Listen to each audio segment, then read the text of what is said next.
नंदेश्वर नामक एक गांव में रहता था एक आदमी किशन नामक। किशन सब्जी बेचकर अपनी रोजी रोटी कमाता था।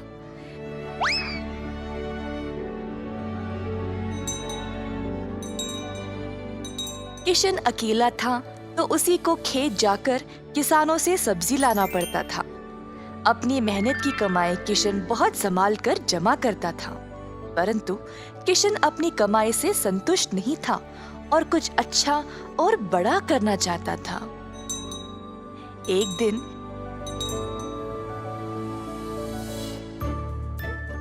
किशन सब्जी बेच रहा था जब एक बूढ़ी महिला अपने सिर पर सब्जी की टोकरी लिए जा रही थी। सब्जी ले लो, सब्जी ले लो। किशन उस बूढ़ी औरत को देखकर हैरान रह गया। ये महिला इतनी उम्र में सब्जी बेच रही है। किशन के सब्जी बेचने से पहले ही बूढ़ी महिला ने घर घर जाकर सब बेच दिया। जब तक किशन पहुंचा, किसी को भी और सब्जी की जरूरत नहीं थी। किशन को बुरा लगा तो उसने सोचा कि वह कल के दिन जल्दी आएगा और कुछ न कुछ बेचेगा।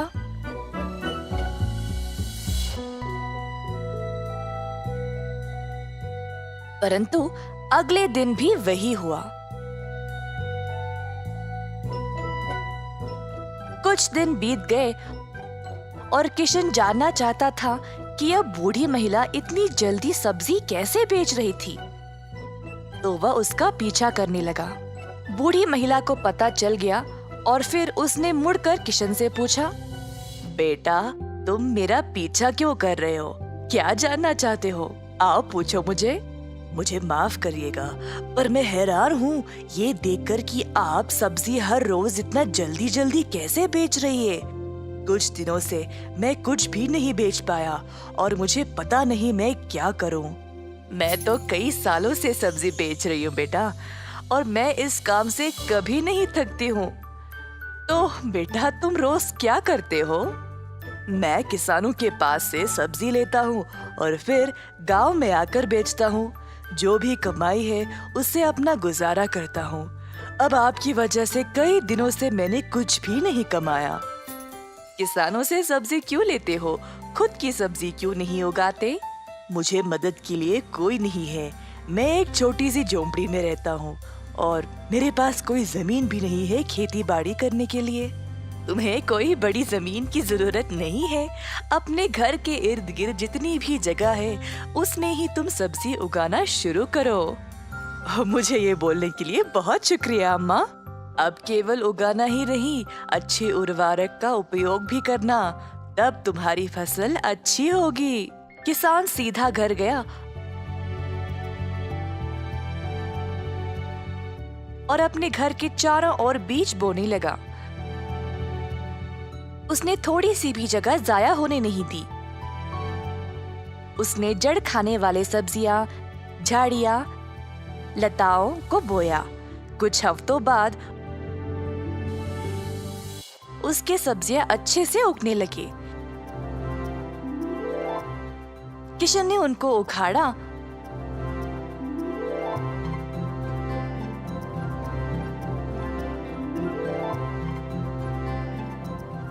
और गांव गया बेचने के लिए।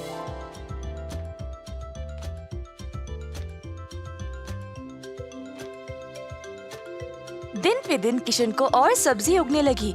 वह अच्छा पैसा कमाने लगा और सब कुछ जमा करके उसने अपने लिए खेती करने एक जमीन का टुकड़ा खरीदा। किशन अब खेती बाड़ी करने लगा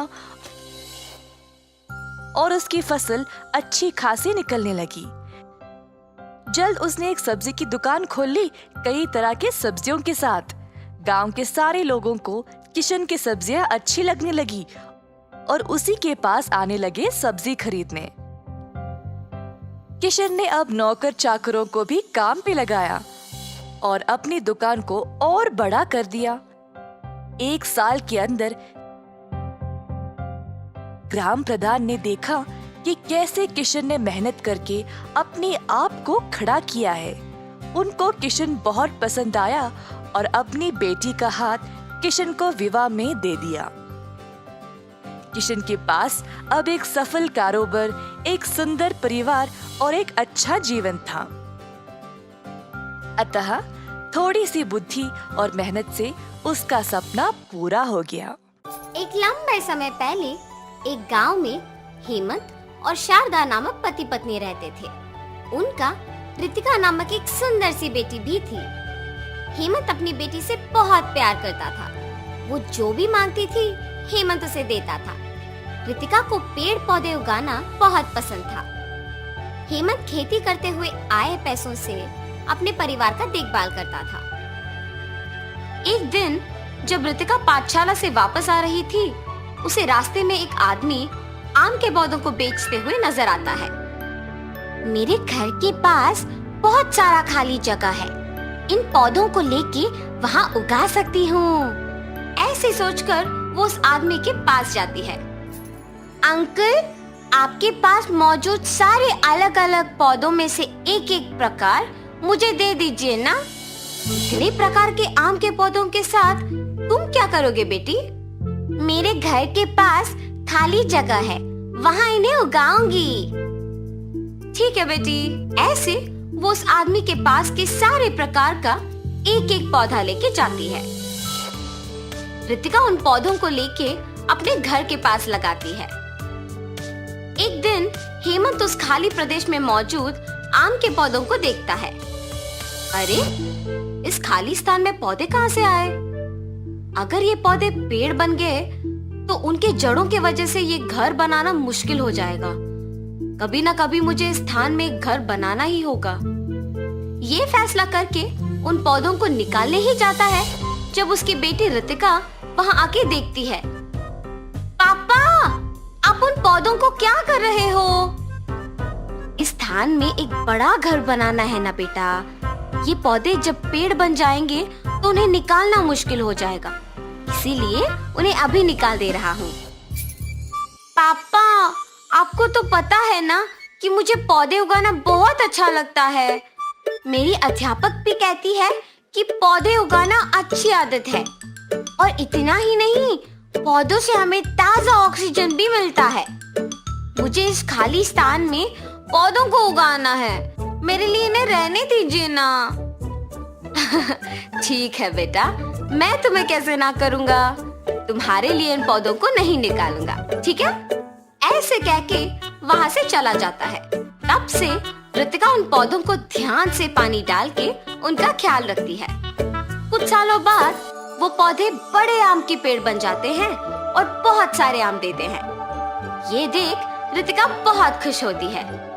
अरे वाह, बहुत आम आए हैं, और वो भी इतने प्रकार के। बाहर खरीदने की जरूरत भी नहीं है।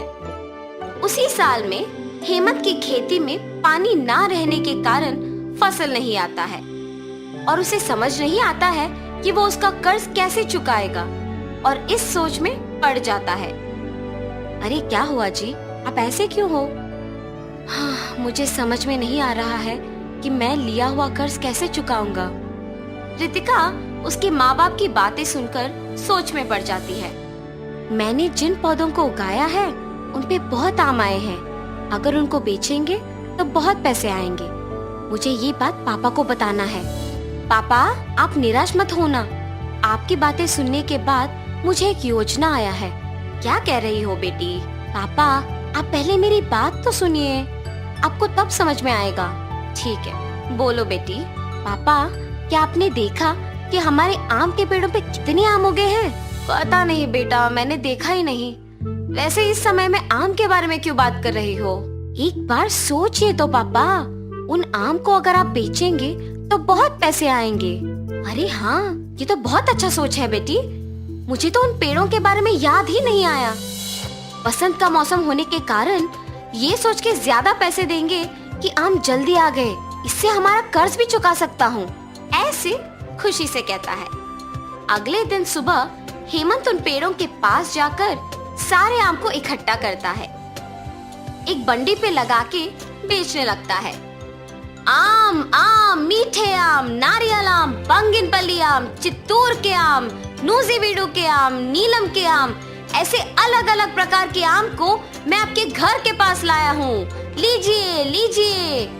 बसंत के मौसम में इतने प्रकार के आम आने पर सभी ये सुनकर आम खरीदने आते हैं। बाबू, 1 डजन बंगिनपल्ली के आम का क्या दाम है? डजन आम 120 के है जी। ठीक है, 1 डजन दे दो।